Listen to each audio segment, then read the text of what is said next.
재무상태표라고 하는 우리 회사의 장부 위쪽에 자산, 가운데에 부채, 아래쪽에 자본금으로 표기가 돼 있어요. 통장 예금처럼 원할 때 빼서 쓸 수 있는 걸 유동자산이라고 부르고, 우리가 사무실 임대보증금이나 공제조합 출자금처럼 내가 빼고 싶은데 시간이 걸리는 걸 고정자산이라고 해요. 부채는 빌린 돈이나 지급하지 않은 돈, 자본금은 크게 세 가지로 나눠지는데, 법인 등기부등본상에 표기된 거를 우리가 자본금이라고 부르고요. 이익잉여금은 사업을 해서 돈을 벌면 플러스 되고 손실을 보면 마이너스 되는 돈을 이야기하는 거예요. 자본 총계는 이 자본금과 이익잉여금을 합친 금액을 이야기를 합니다. 위쪽의 자산은 아래쪽에 부채와 자본금을 합친 숫자와 똑같아지는 겁니다. 예전 영상을 보신 분들은 이해하기 편하실 건데, 회사에 부실 자산이 아무것도 없을 때는 이 자본 총계가 즉 실질 자본금이 되는 거예요. 그 이야기를 우리가 좀 차근차근 풀어 나가 봅시다.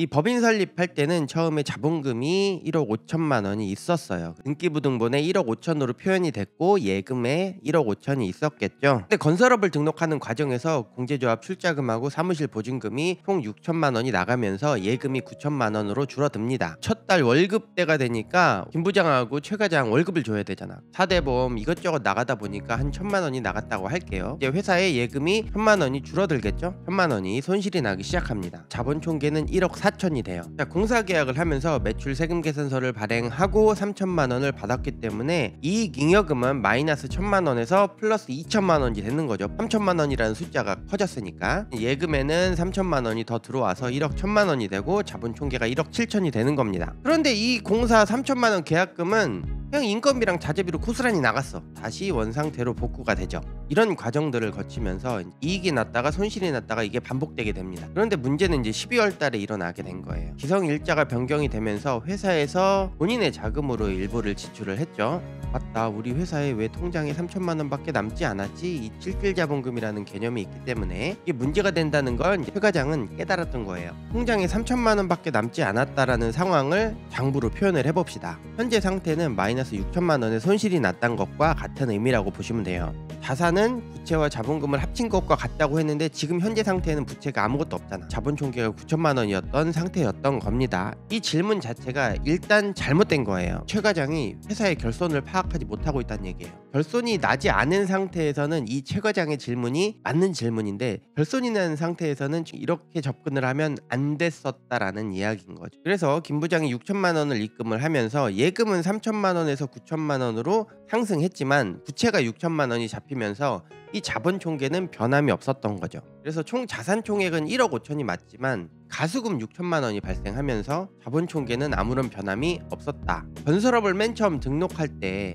이 현재 가수금이 발생됐을 때를 비교를 해보면 위쪽 자산은 똑같아요. 6천만 원을 통장에다 입금을 해놨기 때문에 자산은 똑같지만 아래쪽에 자본 총계가 차이가 나는 거예요. 자본 총계가 실질 자본금이라고. 회사의 예금을 늘리는 방법은 세 가지가 있습니다. 첫 번째는 매출액을 늘리는 거예요. 세금 계산서를 발행하면서 비성금이 입금이 된다면 그게 예금을 늘리는 방법이죠. 매출 세금 계산서를 발행했다면 어떤 결과가 있었을까? 매출이 1억이 발생하게 되면 돈이 들어오지는 않았어요. 그렇다고 하더라도 매출액이 늘어났기 때문에 이익잉여금은 마이너스 6천만 원에서 플러스 4천만 원이 됩니다. 예금 부분은 변함이 없지만 공사미수금 자산으로 1억이 잡히면서 총 자본 총계가 9천만 원에서 1억 9천으로 바뀌는 상황이 벌어지는 거죠. 그러면 첫 번째 방안, 12월 달에 매출 세금 계산서를 발행했으면 이런 결손 문제는 일어나지 않았어요. 그게 뭐 우리 회사 뜻대로 되나? 이 경우는 안 된다고 가정을 해봅시다. 자, 두 번째는 가수금. 방금 이야기한 대로 자본 총계에 아무런 영향을 미치지 않기 때문에 아무런 의미가 없는 행위죠. 그래서 가수금도 안 돼. 세 번째는 자본금 증자라는 게 있어요. 결손인 상태에서 6천만 원을 입금을 했기 때문에 예금은 6천만 원이 늘었어요. 부채는 없어.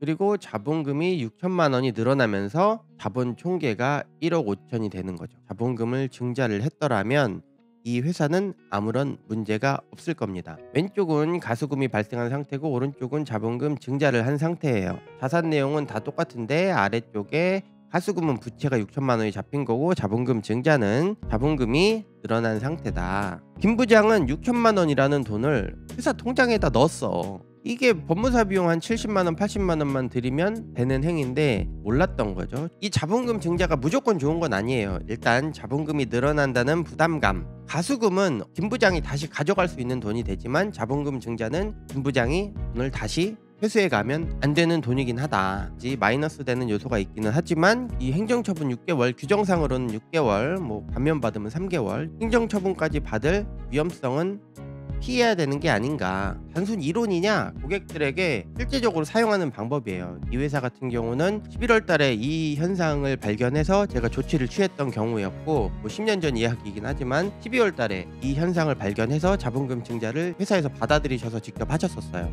그 뒤로 이 두 회사는 행정처분이라는 걸 받아본 적이 없다. 행정처분 3개월과 80만 원을 바꿀 수 있다면 그 누구도 바꿀 거예요, 아마도. 온라인상의 내용들을 많이 보다 보면 이 질문을 하시는 분들이 너무나 많아요. 야, 우리 회사 자산이 이만큼 있는데 얼만큼이 더 부족한 거야? 이렇게 물어보시는 분들이 엄청나게 많은데 신중하게 접근하실 필요가 있지 않을까라는 생각을 하게 됩니다. 자, 오늘 영상은 여기서 끝. 자, 1부에서는 신설법인 이야기를 해봤고요. 2부에서는 기존 법인들이 신규 건설업 등록을 했는데 희한하게 결손은 안 나는데 자본금 미달이 나는 경우가 있다. 이 경우에 대해서 알아보도록 하겠고요. 1부에서 이야기했었던 신설법인이 손실을 피하기 위해서 하는 결산일 변경, 뭐 6월 결산 법인이나 9월 결산 법인을 하시는 분들이 있는데 이것에 대해서 알아보도록 하겠습니다.